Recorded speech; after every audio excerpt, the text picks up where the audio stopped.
Last class में हम लोगों ने बात किया था अपने पार्टनरशिप के पहला चैप्टर क्लास 12 का फंडामेंटल्स ऑफ पार्टनरशिप के कुछ चीज़ों के बारे में, जिसमें हम लोगों ने बात किया था कि पार्टनरशिप क्या होती है, उसकी मीनिंग क्या होती है, उसके फीचर्स क्या होते हैं। आज के क्लास में हम लोग बात करेंगे उसके आगे के टॉपिक्स जो है हमारे हैं उनके बारे में, जिसमें सबसे पहला टॉपिक हमारा आता है वो है पार्टनरशिप डीड। अब सबसे पहले ये समझते हैं कि पार्टनरशिप डीड होती क्या है। देखिए, जब भी एक पार्टनरशिप फर्म में एग्रीमेंट होता है, एग्रीमेंट हमें पता है कि पार्टनरशिप फर्म में हमारा ओरल भी हो सकता है और रिटन भी हो सकता है। अब ये जो एग्रीमेंट होता है, अगर ये ओरल हो रहा है तब तो वो उसमें कुछ हमें प्रिपेयर करने की जरूरत नहीं है, लेकिन जब हम अपने पार्टनरशिप डीड पार्टनरशिप के एग्रीमेंट्स को रिटन में करते हैं तो वो डॉक्यूमेंट जिसमें सारी चीजें लिखी जाती हैं हमारे पार्टनरशिप से रिलेटेड, उस डॉक्यूमेंट को हम लोग कहते हैं पार्टनरशिप डीड। ठीक है, अब ये हमें पता है कि पार्टनरशिप डीड जो हमारी है वो रिटन है। ठीक है, और उसको हम लोग क्या करते हैं कि उसमें जो भी हमारे बिजनेस रिलेटेड इन्फॉर्मेशन है उसको हम लोग शो करते हैं। अब पार्टनरशिप डीड बनाने की जरूरत क्या होती है, क्योंकि पार्टनरशिप डीड को हम अपने कोर्ट में चैलेंज कर सकते हैं। मतलब अगर हमारी पार्टनरशिप डीड में जो चीजें लिखी हुई हैं उसमें से अगर किसी चीज को फॉलो नहीं किया जा रहा है हमारे पार्टनरशिप में, या हमारे पार्टनर्स के बीच में डिस्प्यूट आ गया है, तो पार्टनर्स क्या करते हैं, उस डिस्प्यूट को सॉल्व करने के लिए कोर्ट जाते हैं। कोर्ट क्या करती है, लॉ क्या करती है कि आप एविडेंस प्रूफ करेंगे। तो हमारा जो पार्टनरशिप डीड होता है वो एक एविडेंस की तरह काम करता है कि हमारे पार्टनरशिप में क्या क्या टर्म्स एंड कंडीशंस डिसाइड किए गए थे। अब ये जो पार्टनरशिप डीड होती है इसमें हम अपने पार्टनरशिप से रिलेटेड जो भी इंपॉर्टेंट फैक्ट्स होती हैं उन सब के बारे में लिखते हैं। ठीक है, कौन कौन सी चीजों को हम पार्टनरशिप डीड में लिखते हैं उसके बारे में समझते हैं, और उसके समझने से पहले एक चीज समझते हैं कि हमारी जो पार्टनरशिप डीड होती है ये बनती किस पे, ये बनती है एक स्टैम्प पेपर पे। स्टैम्प पेपर एक लीगल पेपर है, हमारा डॉक्यूमेंट है जो हमें मिलता है हमारे कोर्ट के थ्रू, हमारे डॉक्यूमेंट जिसमें हम अपनी सारी चीजों को नोट करते हैं। ठीक है, अब आइए देखते हैं कि हमारे पार्टनरशिप की कंटेंट्स क्या क्या होती हैं। सबसे पहला हमारा कंटेंट होता है पार्टनरशिप का, वो है हमारे पार्टनरशिप फर्म का name and address of the firm and it's main business. हमारी पार्टनरशिप फर्म का नाम क्या है, हमारी पार्टनरशिप फर्म का मेन मोटिव क्या है बिजनेस करने का, मेन हमारा बिजनेस का नेचर क्या है, क्या हम ट्रेडिंग बिजनेस कर रहे हैं जिसमें हम किसी गुड्स को खरीदते हैं और सामने सेल कर देते हैं, या हम मैन्युफैक्चरिंग बिजनेस में हैं, हम किसी सर्विस प्रोवाइडिंग बिजनेस में है, मतलब हम सर्विसेज प्रोवाइड करते हैं जैसे लॉ फर्म्स हो गई, चार्टर्ड अकाउंटेंट्स फर्म हो गई हमारी। ठीक है, और हमारी पार्टनरशिप फर्म की एड्रेस क्या है। सेकंड चीज जो हमारी पार्टनरशिप फर्म का है, वो पार्टनरशिप डीड का है, वो है हमारे पार्टनर्स का नेम एंड एड्रेस। जितने भी हमारे पार्टनर्स हैं उन सब का नाम और एड्रेस हम अपनी पार्टनरशिप में लिखते हैं। ठीक है, तीसरी जो इंपॉर्टेंट चीज हमारी पार्टनरशिप के डीड की है वो है कि amount of capital to be contributed by each partner. जो भी पार्टनर हमारी पार्टनरशिप फॉर्म में आ रहा है वो बंदा कितना अमाउंट ऑफ कैपिटल लेकर के आ रहा है। मतलब जब आप इनिशियल किसी बिजनेस में आते हो तो सबको पता है कि ओनर या पार्टनर को या बिजनेस के जो प्रोप्राइटर है, जो भी मालिक होगा, उसको कुछ कैपिटल लाना पड़ता है, कुछ मनी लाना पड़ता है जिससे बिजनेस की स्टार्टिंग होती है। तो हमारी पार्टनरशिप डीड में वो साफ साफ लिखा जाता है कि कौन सा पार्टनर कितना कैपिटल लेकर के आ रहा है। फोर्थ चीज हमारी पार्टनरशिप डीड में होती है वो है कि हमारा जो कैपिटल्स है वो फिक्स्ड होगा कि फ्लक्चुएटिंग। अब ये फिक्स्ड और फ्लक्चुएटिंग क्या है, हमारी पार्टनरशिप फॉर्म में जो कैपिटल्स बनाए जाते हैं या कैपिटल अकाउंट बनाया जाता है उसको दो मेथड से बनाया जाता है। एक मेथड होता है फिक्स्ड मेथड और एक होता है हमारा फ्लक्चुएटिंग मेथड। ठीक है, तो यहाँ पे हम इसी चीज का डिस्कशन करते हैं कि हमारा जो मेथड ऑफ अकाउंटिंग है कैपिटल का वो फिक्स रहेगा या फ्लक्चुएटिंग रहेगा। फिफ्थ चीज जो हमारी होती है वो होती है कि हमारे पार्टनर्स के आपस का प्रॉफिट शेयरिंग रेशियो क्या है। मतलब जो भी हमारे साल के लास्ट में हमारी प्रॉफिट होगी या फिर लॉस भी हो सकता है, उस प्रॉफिट और लॉस को पार्टनर्स किस पर्टिकुलर रेशियो में शेयर करेंगे। मतलब कौन सा पार्टनर प्रॉफिट के कितने हिस्से लेगा ये हम पहले ही लिख देते हैं। जैसे सपोज दैट कि अगर हमारे दो पार्टनर्स है एक्स और वाई, हमने डिस्प्यूट को खत्म करने का हमने पहले लिख दिया कि इनका जो प्रॉफिट शेयरिंग रेशियो है वो रहेगा 3:2। इसका मतलब है कि हमारी जो प्रॉफिट है उस प्रॉफिट के टोटल 5 हिस्से किए जाएंगे, 3 + 2 5। उसमें से 3 हिस्सा 3 पार्ट हम एक्स को देंगे और 2 पार्ट वाई को देंगे। इससे क्या होगा कि हमें एक चीज क्लियर होती है कि हमारे पार्टनर्स लास्ट में प्रॉफिट को किस रेशियो में शेयर करेंगे। उसके बाद जो हमारी पार्टनरशिप फॉर्म में होती है वो होती है पार्टनरशिप डीड में date of commencement of partnership. हमारी पार्टनरशिप किस पर्टिकुलर डेट से स्टार्ट हो रही है उस डेट का भी जिक्र हमारी पार्टनरशिप डीड में कर दिया जाता है।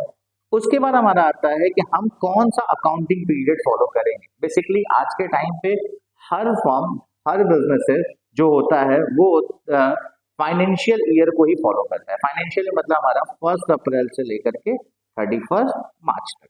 ठीक है, पहले क्या होता था कि कुछ फॉर्म्स कैलेंडर ईयर भी फॉलो करते थे। कैलेंडर ईयर मतलब 1 जनवरी से लेकर के 31 दिसंबर तक। लेकिन अब हमारे मैक्सिमम फॉर्म्स जो होते हैं 99% फॉर्म्स वो फाइनेंशियल ईयर को ही फॉलो करते हैं 1 अप्रैल से 31 मार्च तक। मतलब बुक्स हमारी कब क्लोज होगी 31 मार्च को। तो उस पीरियड को जो अकाउंटिंग पीरियड है ये हमारा, इसका भी जिक्र हमारी पार्टनरशिप डीड में कर दिया जाता है।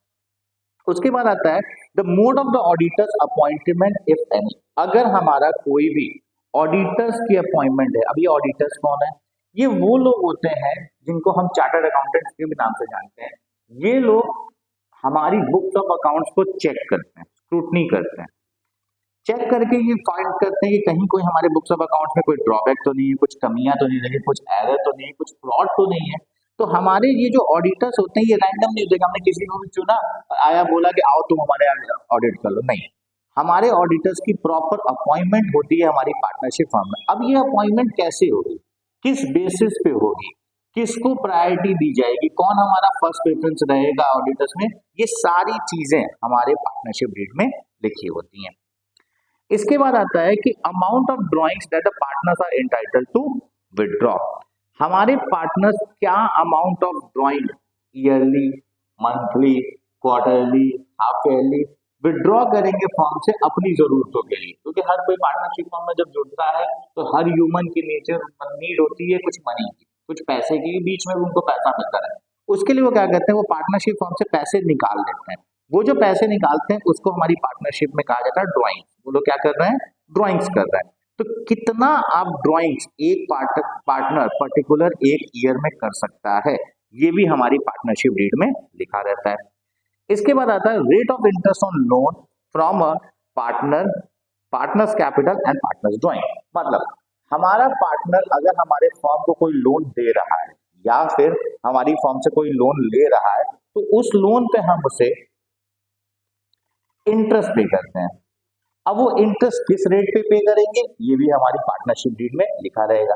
या फिर हमारा पार्टनर जो कैपिटल इंट्रोड्यूस कर रहा है हमारी पार्टनरशिप फर्म में, उस कैपिटल पे भी हम उसको क्या देते हैं, इंटरेस्ट देते हैं। या फिर अगर वो ड्राइंग कर रहा है हमारी पार्टनरशिप फर्म से तो उस ड्राइंग पे हम उससे इंटरेस्ट चार्ज भी करते हैं, हम वापस लेते भी हैं उससे इंटरेस्ट। तो किस रेट ऑफ इंटरेस्ट से आप इंटरेस्ट लोगे उस पार्टनर से, जो भी पार्टनर लोन दे रहा है या ले रहा है या कैपिटल लगाया या फिर ड्राइंग कर रहा है, वो भी हमारी पार्टनरशिप डीड में लिखा रहता है।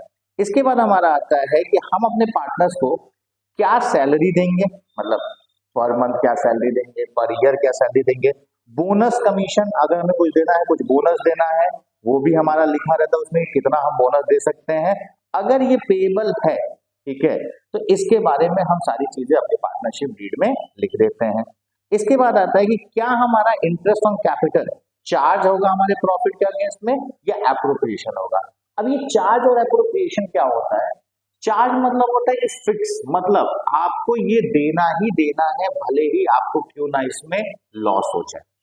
अगर हमने पार्टनर को कमिटमेंट कर दी कि हम आपको इतना इंटरेस्ट देंगे और ये इंटरेस्ट चार्ज है, ठीक है, ध्यान से समझिए, अगर ये इंटरेस्ट चार्ज है तो ये हमें उसको फुल देना है, पूरा का पूरा देना है, भले ही इससे हमारी पार्टनरशिप फर्म में क्या हो जाए, लॉस हो जाए। लेकिन अगर यही इंटरेस्ट हमारे लिए एप्रोप्रिएशन है, चार्ज के साथ ही चलता है हमारा एप्रोप्रिएशन, तो अगर ये एप्रोप्रिएशन है तो इसमें हम देखते हैं कि जितना हमसे बन सकेगा, मतलब जितनी हमारे पास प्रॉफिट होगी हम उतना ही दे पाएंगे। अगर प्रॉफिट नहीं है तो हम इंटरेस्ट नहीं देंगे। आगे की क्लासेस में इस टॉपिक के बारे में बहुत डिटेल में बात करेंगे, क्या हमारी चार्ज होती है, क्या हमारी एप्रोप्रिएशन होती है। अब ये हम चार्ज ट्रीट करेंगे कि एप्रोप्रिएशन ट्रीट करेंगे, ये भी हमारी पार्टनरशिप डीड में लिखा होता है। उसके बाद होता है rules regarding operations of books of accounts. Books of accounts का ऑपरेशन मतलब उसको कौन मेंटेन करेगा, किस तरीके से मेंटेन किया जाएगा, हमारा अकाउंट्स कौन देखेगा, ये सारी चीजें भी उसमें लिखी रहती है। यहाँ पे रूल्स में आ जाता है हमारा कि क्या हम कैश बेसिस ऑफ अकाउंटिंग करेंगे, क्या हम अक्रूवल बेसिस ऑफ अकाउंटिंग करेंगे, मतलब हमारा बेसिस ऑफ ऑपरेटिंग क्या रहेगा मेन अकाउंटिंग का, वो भी हमारे रूल्स यहाँ पे लिख दिए जाते हैं। और उसके बाद हमारा होता है rights and duties and liabilities of partner. एक पार्टनर की हमारी पार्टनरशिप फर्म में क्या राइट्स हैं, क्या ड्यूटीज है, मतलब उसको क्या क्या चीजें हमारी फर्म में करना है, और उसकी लायबिलिटीज कितनी है और क्या क्या लायबिलिटीज है, ये सारी चीज भी पार्टनरशिप डीड में लिखी रहती है हमारी। ठीक है, इसके बाद आता है treatment of loss arising on account of insolvency of one और मोर पार्टनर। अगर हमारा कोई पार्टनर इंसॉल्वेंट होता है, इंसॉल्वेंट मतलब होता है कि उसकी जो लायबिलिटी है वो एक्सीड कर गई है उसकी एसेट से, मतलब उतने मार्क उसके पर कर्ज इतना हो गया जितना उसके पास अब एसेट्स नहीं है उस कर्ज की भरपाई को, तो हमारा वो पार्टनर कोर्ट के द्वारा इंसॉल्वेंट डिक्लेयर कर देता है। अगर हमारा कोई पार्टनर इंसॉल्वेंट डिक्लेयर कर दिया गया तो ये हमारी फर्म में लॉस को अराइज करता है। उस लॉस को कैसे ट्रीट किया जाएगा ये भी हमारी पार्टनरशिप डीड में लिखा रहता है। इसके बाद हमारा आता है settlement of accounts on dissolution of a firm. हमारी पार्टनरशिप फर्म जब बंद होगी, डिसोल्यूशन का मतलब होता है हमारी पार्टनरशिप फर्म का बंद हो जाना, क्लोज हो जाना, उस समय हम उसकी सेटलमेंट अकाउंट्स की कैसे करेंगे, मतलब अगर किसी का पैसा निकल रहा है या किसी को पैसा लाना है तो हम उसको पैसा कैसे देंगे या उससे कैसे लेंगे, हम बुक्स को कैसे खत्म करेंगे हमें, क्योंकि अब तो फॉर्म तो हमारी खत्म हो रही है तो हमें सारी चीजों को सेटल करके जाना है, वो सेटलमेंट भी हमारी पार्टनरशिप डीड में लिखी रहती है। उसके बाद है method of settlement of disputes among partner. अगर पार्टनर्स में आपस में किसी तरीके का कोई डिस्प्यूट हो जाता है, ठीक है, तो उन डिस्प्यूट्स के बारे में भी हमारा कहाँ लिखा रहता है पार्टनरशिप फॉर्म में कि कैसे उन डिस्प्यूट्स को हम हैंडल करेंगे। हम खुद से बैठ के हैंडल करेंगे, कोर्ट में जाएंगे, ठीक है, या कुछ हमारे ट्रस्टीज हैं, कुछ ऐसे लोग हैं जो हमारे डिस्प्यूट, तो वो सारी चीजें वहां पे लिखी रहती हैं। उसके बाद आता है कि अगर हमारी पार्टनरशिप फॉर्म में, ठीक है, क्या अगर पार्टनरशिप फर्म में चेंज आता है, चेंज मतलब क्या होता है यहाँ पे कि हमारी पार्टनरशिप फर्म में किसी तरीके का रिकंस्टिट्यूशन होता है। रिकंस्टिट्यूशन मतलब जब हमारी पार्टनरशिप फर्म वही है लेकिन हम एग्रीमेंट को चेंज कर रहे हैं, ठीक है, हम किसी तरीके से, जैसे हमने रेशियो को चेंज कर दिया पार्टनर्स के, ये रिकंस्टिट्यूशन का आएगा। हमारा कोई पार्टनर एडमिट हो गया फॉर्म में, वो रिकंस्टिट्यूशन कहलाएगा। हमारा कोई पार्टनर फॉर्म छोड़ करके चला जाता है, डेथ हो जाती है उसकी, वो रिकंस्टिट्यूशन कहलाएगा। हमारी पार्टनरशिप फर्म का अमलगमेशन हो गया, दो पार्टनरशिप फर्म मिलकर एक पार्टनरशिप फर्म बना दी, उस समय क्या रूल्स और प्रोविजंस हमारे पार्टनरशिप फर्म में लगेंगे, ये भी हमारी डीड में लिखा रहता है। और अगर कोई और भी मेथड है जो हमारे बिजनेस से कंडक्ट से रिलेटेड है, जो हमें लगता है कि इंपॉर्टेंट है, वो भी हम अपने पार्टनरशिप डीड में लिख देते हैं। ठीक है, ये टॉपिक हो गया हमारा पार्टनरशिप डील। इसके बाद एक बहुत ही इंपॉर्टेंट टॉपिक जो थ्योरेटिकल पॉइंट ऑफ व्यू से भी इंपॉर्टेंट है आपके और न्यूमेरिकल पॉइंट ऑफ व्यू से भी इंपॉर्टेंट है कि अगर हमारे पास पार्टनरशिप डील नहीं है, पहला चीज पार्टनरशिप डील है ही नहीं हमारे पास, या फिर हमारी पार्टनरशिप डील साइलेंट है, मतलब कुछ चीजों के बारे में जिसमें हमारी पार्टनरशिप डीड में कुछ लिखा नहीं गया है, या तो डीड नहीं है या तो डीड साइलेंट है हमारी, उस समय कुछ चीजों पे हम क्या रूल्स एप्लीकेबल करेंगे, क्या नियम कानून लगेंगे, उसको समझते हैं। तो देखिए, जब भी कुछ चीजों के बारे में, कुछ चीजें यहाँ पे क्या है, जैसे हमारा प्रॉफिट शेयरिंग रेशियो, पार्टनर्स आपस में किस रेशियो में प्रॉफिट शेयर करेंगे, इंटरेस्ट ऑन कैपिटल, क्या इंटरेस्ट ऑन कैपिटल दिया जाएगा, interest on drawing, interest on loan, और रेम्यूनरेशन जैसे सैलरी, बोनस, कमीशन, ये सब हो गया। इन चीजों के लिए अगर हमारी पार्टनरशिप डीड एब्सेंट होती है तो उस समय हम फोकस करते हैं अपनी इंडियन पार्टनरशिप एक्ट 1932 की तरफ। हमारी इंडियन पार्टनरशिप एक्ट 1932 ने इन कुछ चीजों के लिए बहुत स्पेसिफाई कर दिया है कि अगर आपकी पार्टनरशिप डीड में इसके बारे में कुछ नहीं लिखा हुआ है, या फिर आपकी पार्टनरशिप डीड है ही नहीं, तो इन चीजों को आप कैसे ट्रीट करोगे, आइए समझते हैं उसको। अगर हमारी पार्टनरशिप डीड साइलेंट है रिगार्डिंग प्रॉफिट शेयरिंग रेशियो, कि पार्टनर किस रेशियो में प्रॉफिट को शेयर करेंगे, तो वहां पे सिंपल रूल लगता है कि पार्टनर्स को प्रॉफिट इक्वल रेशियो में बांटा जाएगा। मतलब जितनी भी प्रॉफिट होगी उस प्रॉफिट को बराबर हिस्सों में बांट दिया जाएगा जितने पार्टनर्स हैं, ठीक है। वहां पे कोई पार्टनर ये क्लेम नहीं कर सकता कि हमने ज्यादा टाइम दिया है तो हमें ज्यादा प्रॉफिट मिलना चाहिए, दूसरे पार्टनर ने कम टाइम दिया तो उसको कम प्रॉफिट मिलना चाहिए। नहीं, अगर पार्टनरशिप डीड साइलेंट है, कुछ भी नहीं कह रही है उस रूल के बारे में, आपका कहीं लिखा ही नहीं है कि कितनी प्रॉफिट बांटनी है या कितनी प्रॉफिट लेनी है, आप सीधे उसको इक्वल डिस्ट्रीब्यूट कर। दूसरा रूल है इंटरेस्ट ऑन कैपिटल। अब हमारी पार्टनरशिप डीड साइलेंट है कि इंटरेस्ट ऑन कैपिटल देना है नहीं देना है, कितना परसेंट देना है, कुछ भी नहीं लिखा है। किसी पार्टनर ने क्लेम कर दिया कि हमें इंटरेस्ट ऑन कैपिटल चाहिए 10% पर एनम के हिसाब से। इंडियन पार्टनरशिप एक्ट 1932 कहता है कि अगर आपकी डीड में नहीं लिखा गया इंटरेस्ट ऑन कैपिटल के बारे में, no interest on capital will be provide. आप कोई भी इंटरेस्ट ऑन कैपिटल अपने पार्टनर को नहीं दोगे, 1 रुपए भी आप उसको इंटरेस्ट ऑन कैपिटल पे नहीं करोगे। सेम यही रूल हमारा लागू होता है इंटरेस्ट ऑन ड्राइंग पे। अगर हमारी पार्टनरशिप डीड में इंटरेस्ट ऑन ड्राइंग के बारे में कुछ भी नहीं बोला, मतलब उसके कितने परसेंटेज के हिसाब से हमें पार्टनर से लेना है, ठीक है, क्योंकि इंटरेस्ट ऑन ड्राइंग तो हम पार्टनर से कलेक्ट करते हैं, ये हमारे लिए होता है, ठीक है। लेकिन अगर इस रूल में हमारा कुछ भी नहीं लिखा है कि कितना आपको इंटरेस्ट ऑन ड्राइंग लेना है, तो इंटरेस्ट ऑन ड्राइंग का भी रेट ऑफ इंटरेस्ट 0% हो जाता है, ठीक है। इसके बाद आता है हमारा interest on loan from partners. हमारे जो पार्टनर्स हैं उनसे अगर हमने किसी तरीके का लोन ले लिया है, मतलब पार्टनर्स ने हमारे पार्टनरशिप फॉर्म में क्या किया है, लोन प्रोवाइड किया है हमें, उस केस में क्या होता है कि हम अपने पार्टनर्स को लोन पे एक फिक्स रेट ऑफ इंटरेस्ट देते हैं अगर हमारा पार्टनरशिप एक्ट या पार्टनरशिप डीड साइलेंट है। वो रेट ऑफ इंटरेस्ट हमारा होता है 6% पर एनम। हम 6% पर एनम के हिसाब से उसको इंटरेस्ट ऑन लोन प्रोवाइड कर देते हैं।